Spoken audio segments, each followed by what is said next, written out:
All right, today we've got a really powerful story for you. It's a personal journey that is, well, a huge wake up call about type 2 diabetes, a condition that's showing up in more and more of us and a lot earlier than you might think. And this quote?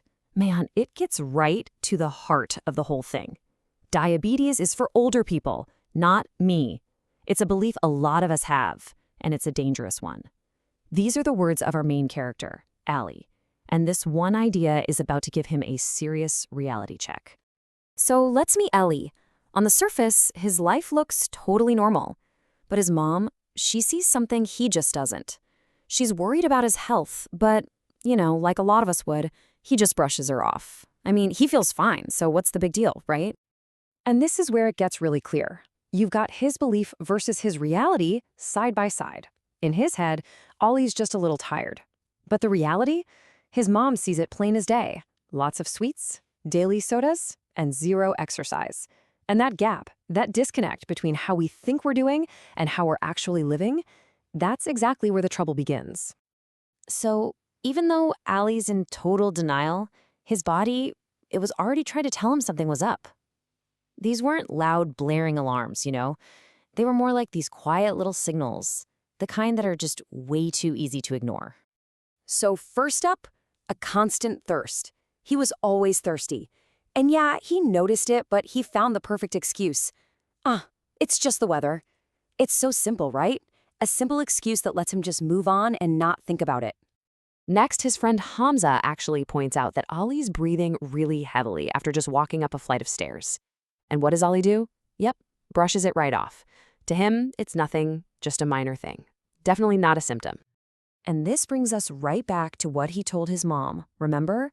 The tiredness wasn't just a now and then thing. He was always tired. You see the pattern here, right? Thirst, heavy breathing, exhaustion, all the clues are there. But Allie just refuses to put them together. So all this concern from his mom and his friend, it finally gets to him. But does it get him to a doctor? Nope. It just makes him annoyed. You can almost hear the eye roll in his voice. Fine, I'll get tested someday. It's that classic, vague promise we all make when we're trying to avoid something we really don't want to face. Well, that someday he kept putting off, it finally came. And this is the moment where everything changes. Now, Ollie's sitting in a doctor's office, a place where his excuses and his explanations just aren't going to cut it anymore. So what do you think happened? What did Dr. Sara discover when she finally ran the test that Ollie had been dodging for so long? And the diagnosis comes back, clear as day. Type 2 diabetes. Dr. Sara immediately shatters that old belief he had. This is not just an older person's disease anymore. In fact, his lifestyle, all the junk food, the sugary drinks, the lack of movement, led him straight here. It's a condition where his body just can't handle sugar the right way, so it builds up in his blood and starts causing damage from the inside out. Then the doctor gets real with him. She lays out exactly what's at stake.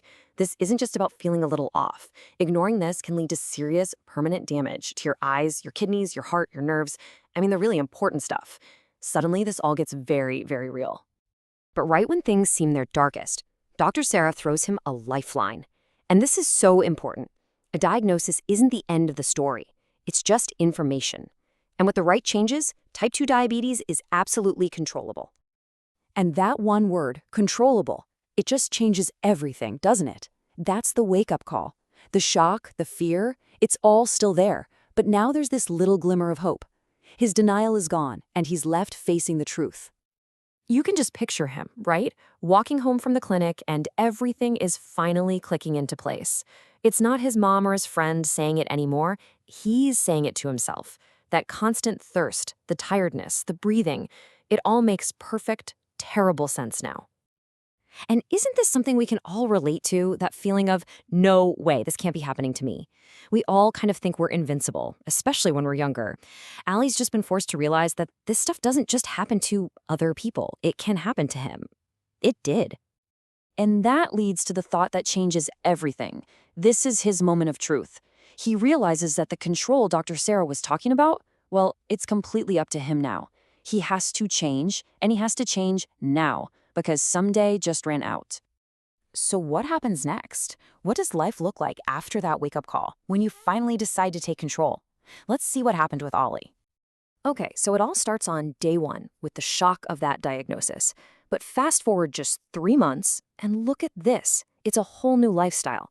We're talking healthy food, daily walks, and no more junk. He actually did it. He took control, and now his future looks a whole lot brighter. And this really is the core message of his whole journey, isn't it? His diagnosis wasn't the end. For him, it was the beginning. It was the loud, unavoidable wake-up call he needed to start living a healthier, more intentional life. So, how can we learn from Ollie's story, maybe before things get serious for us? Well, Dr. Sara's advice is pretty simple and straightforward. First, know where you stand. Get tested. Then take action. Eat healthy foods and get moving. It's that simple. Those are the keys to preventing and managing this. And that really brings us to the final question. A question for you. Allie needed a doctor's diagnosis to finally wake him up. But your wake-up call doesn't have to be that dramatic. Maybe it's hearing this story. Maybe it's a friend who's worried about you. The goal is to hear those quiet signals before they become a screaming alarm. So, what will it take for you to listen?